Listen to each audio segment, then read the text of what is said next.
My name is Chrissy Swain and I'm from Grassy Narrows. We've been involved in fighting logging in our traditional territory. We put up a blockade in December 2002, and so far it's been the longest standing blockade in Canadian history. I guess doing actions now because the logging roads that were being accessed are no longer being used. The people in my community still oppose logging. I've done walks. I've done small ones from my community to Kenora, or from my community to Winnipeg. From my community, the bigger ones are from my community to Toronto and to Ottawa.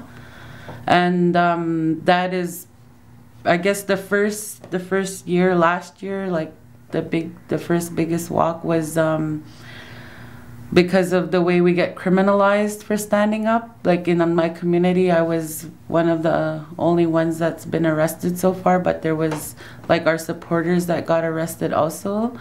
And then there's the people in Six Nations who are facing the same issues that we're all getting arrested and thrown in jail, and the leadership in KI, just everywhere, people were getting arrested and thrown in jail. And to me it felt like no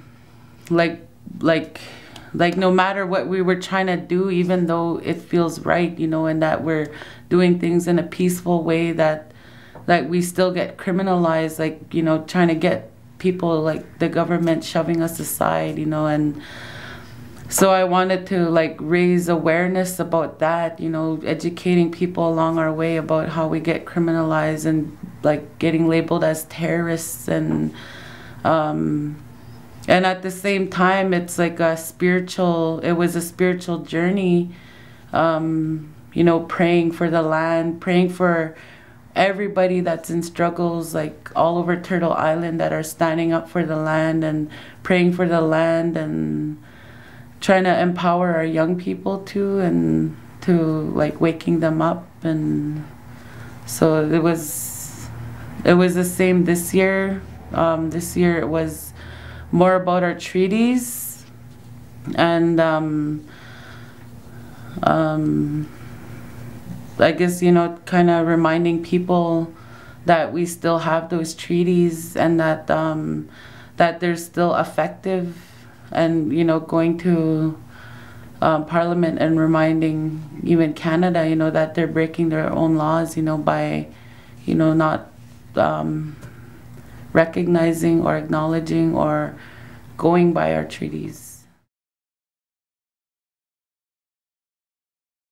For me, it's who I am. It's my identity as an Anishinaabe,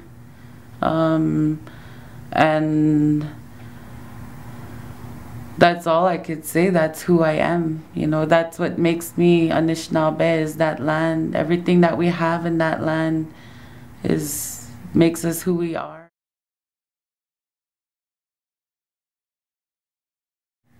I would say for my children, and from knowing that one day they're going to have children, and from my family, from my ancestors, thinking about everything that our people went through, from when colonialism first started, and who I am today, when I was a child, thinking about how come we live this way, why is it so different for us, and I made it my life goal, to make sure that my children will know who they are, so that they can speak the language, so that they can have ceremonies, so that they can be free to be Anishinaabe and to know how to sustain themselves.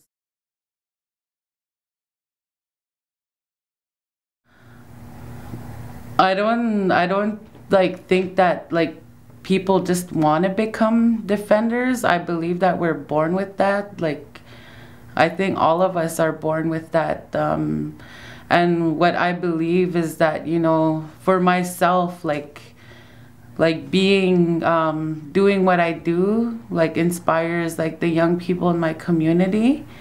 And like what I do is, you know, just ask them, you know, do you want to come? Do you want to come try this? You know, and I guess it's up to them, you know, like when they experience that and they see, you know, and they feel everything, you know. And I think like what I mainly tell young people is to go back to the land, you know, to start learning where they came from, you know, to forget about what they're learning about on TV or in schools, you know, like I guess that's not the best advice, you know, like not to, you know, but to really go back to learning where they come from and what's behind them and what's ahead of them.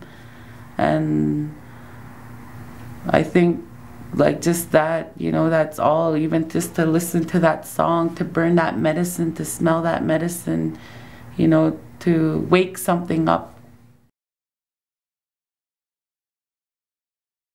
What my hope is for defenders of the land is that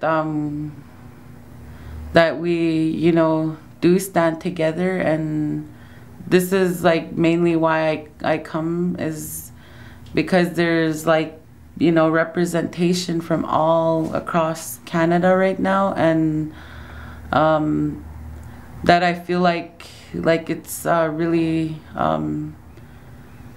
it's like historic, because, you know, we're all people that feel the same way, that are doing the same things, that are standing up for the same reason, that are all, you know, active, and we're all like what they say, one mind, one heart, and one spirit. And that's what I hope, you know, really comes out of this gathering, is that we'll be that way.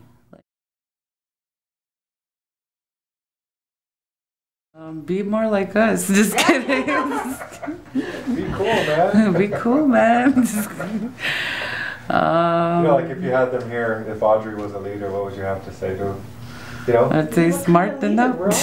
Well, I mean, like to a government leader, or to even your own council, or anything that you, if you had somebody's ear to bend, what would you say? I would just say be Anishinaabe, because, like, really, I think that's what's missing in a lot of our people, is that, like, for me, I really don't know what I would say to them, honestly, because I think that that